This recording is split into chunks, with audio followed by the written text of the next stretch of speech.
Oke, assalamualaikum warahmatullahi wabarakatuh.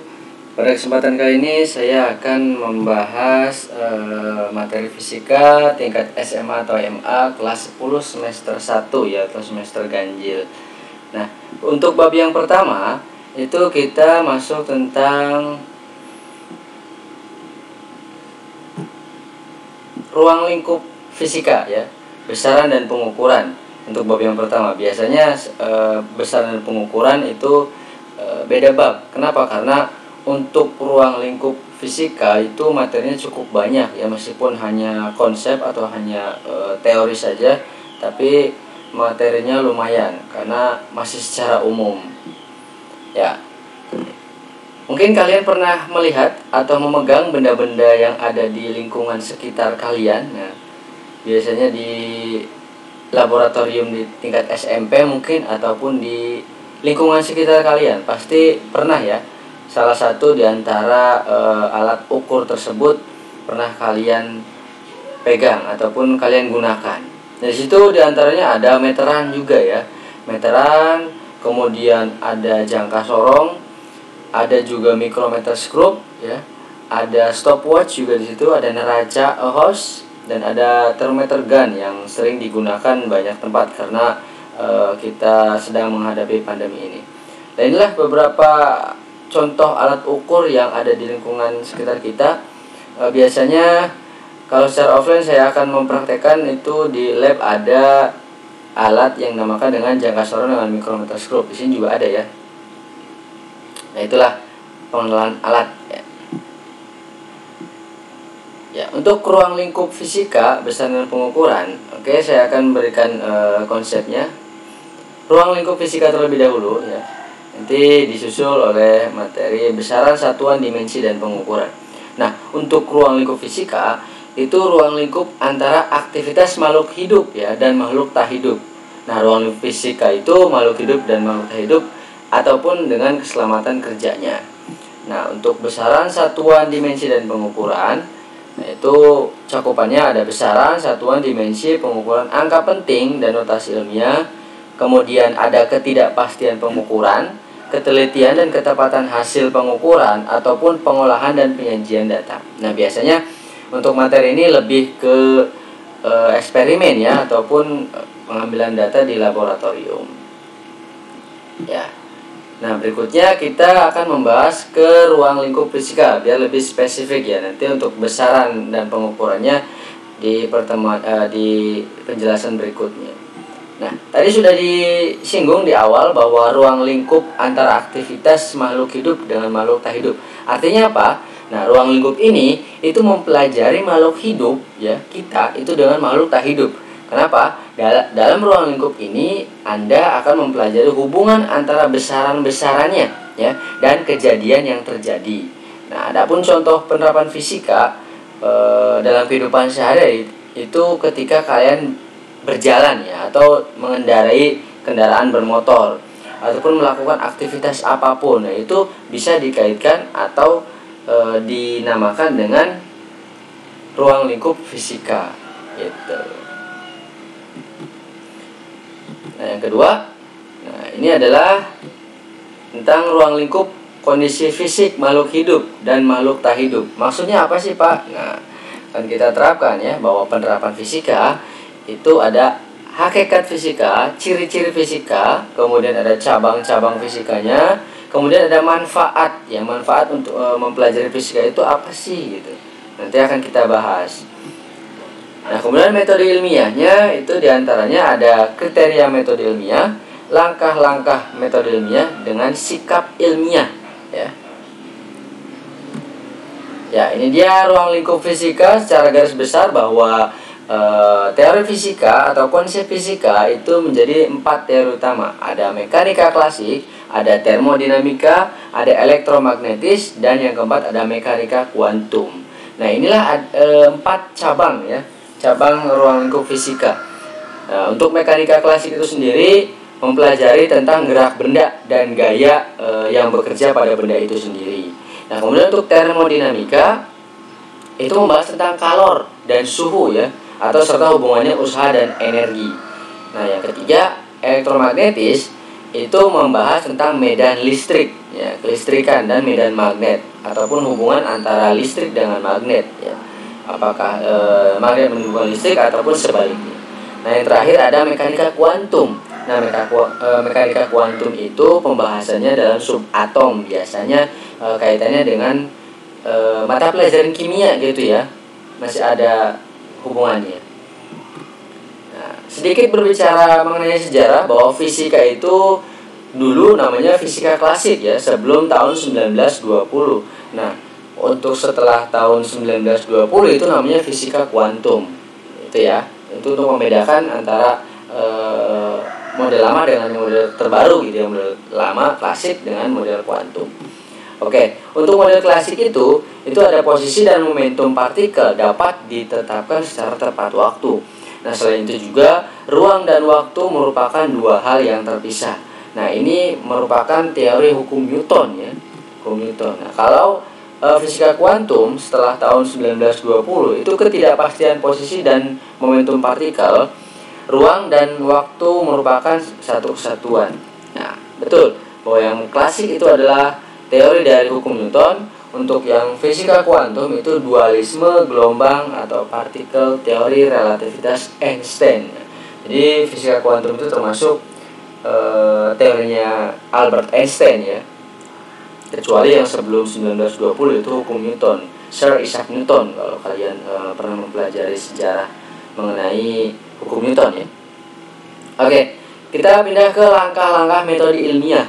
Bahwa langkah-langkah metode ilmiah ini ada beberapa poin yang harus kita pahami. Yang pertama itu ada observasi awal ya. Yang kedua ada mengidentifikasi masalah. Nah, gunanya observasi awal itu kalian mengumpulkan informasi dulu ya.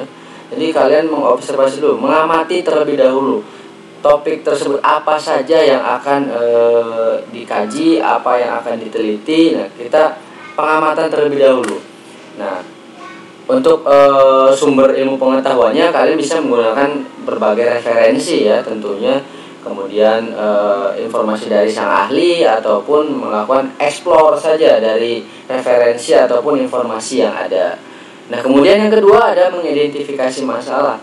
Nah, ketika kalian setelah mengobservasi atau mengumpulkan data, mengamati tadi, jadi terkumpul tuh permasalahan-permasalahannya, ya kan? Setelah terkumpul, maka akan ada pertanyaan-pertanyaan gitu. Kenapa sih gitu? Makanya ketika muncul pertanyaan untuk mengidentifikasi masalah tersebut, kuncinya itu yang pertama harus dibatasi permasalahannya itu agar cakupan pembahasannya tidak meluas ya. Yang kedua, pilih permasalahan yang penting-pentingnya saja, yang tidak penting tidak perlu dilampirkan. Nah, yang ketiga, pilih permasalahan yang dapat diselesaikan secara eksperimen ya. Itu kalian harus selektif ketika mengumpulkan informasi, kemudian ada berbagai masalah. Nah, kalian pilih masalah yang memang bisa diselesaikan secara eksperimen. Kenapa? Karena ini adalah untuk menentukan metode ilmiahnya seperti apa gitu. Nah, sekarang yang C-nya atau langkah yang ketiga itu kalian diminta untuk merumuskan hipotesis. Nah, hipotesis itu untuk apa sih? Untuk menduga-duga ya, dugaan sementara suatu proyek ilmiah itu seperti apa sih? Nah, harus diuji dulu kebenarannya kepada para ahli ataupun secara eksperimen gitu. Nah, makanya ketika kalian sedang merumuskan hipotesis ini, kalian harus gunakan pengalaman ataupun pengamatan yang tadi di awal ya, di observasi. Nah, yang kedua, kalian juga harus merumuskan hipotesis sebelum proyek atau sebelum memulai proyek eksperimennya. Jadi harus dirumuskan dulu, baru berani melakukan tindakan atau memulai proyek eksperimennya. Jangan langsung memulai gitu. Jadi harus merumuskan terlebih dahulu. Ya.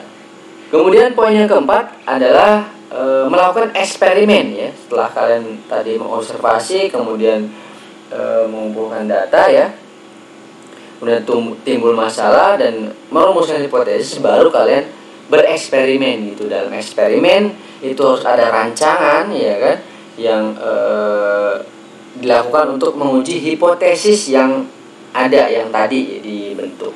Nah, kemudian hal-hal yang harus diperhatikan dalam melakukan eksperimen itu adalah menggunakan variabel bebas. Yang kedua, pertahankan kondisi yang tetap pada variabel-variabel yang diasumsikan konstan atau konstan itu tetap ya.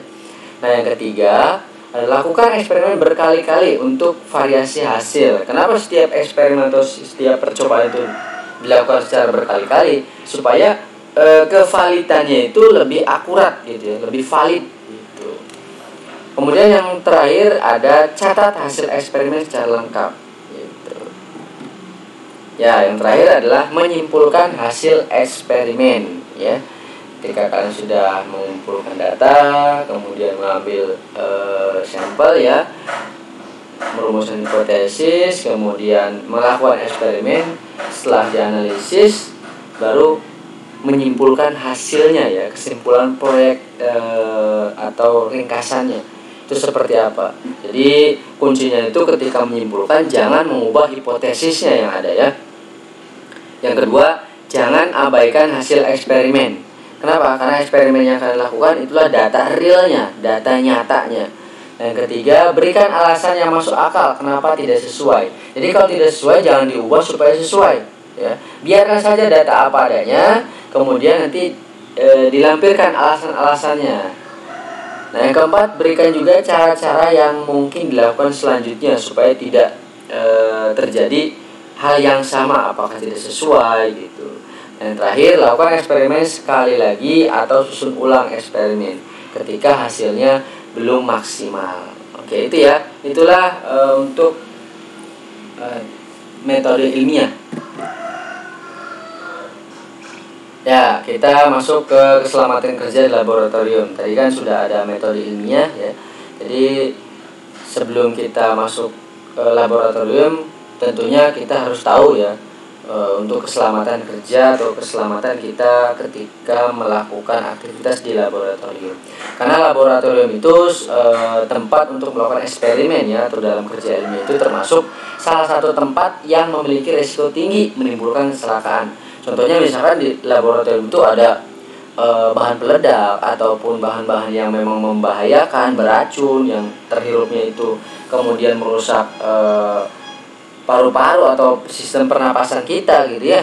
Nah, makanya kita harus tahu betul keselamatan kerja di laboratorium itu seperti apa. Oke. Nah, keselamatan kerja itu adapun tujuannya ya, penerapan keselamatan kerja yang pertama itu melindungi praktikan, maksudnya melindungi kita dalam melaksanakan praktikum.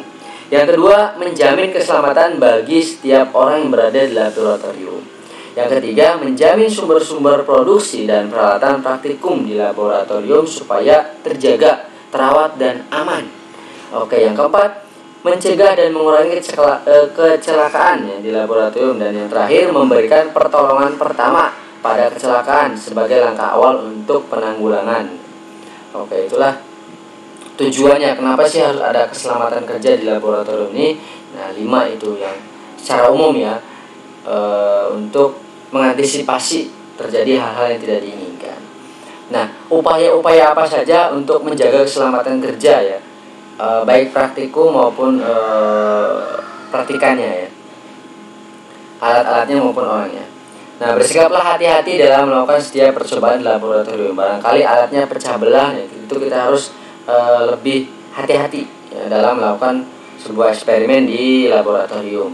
Nah, kemudian yang kedua, perlakukan secara khusus alat-alat yang berhubungan dengan gelas, kaca, ataupun listrik. Nah, apalagi listrik ya, itu barangkali kesetrum ataupun gimana, itu harus menjaganya gitu.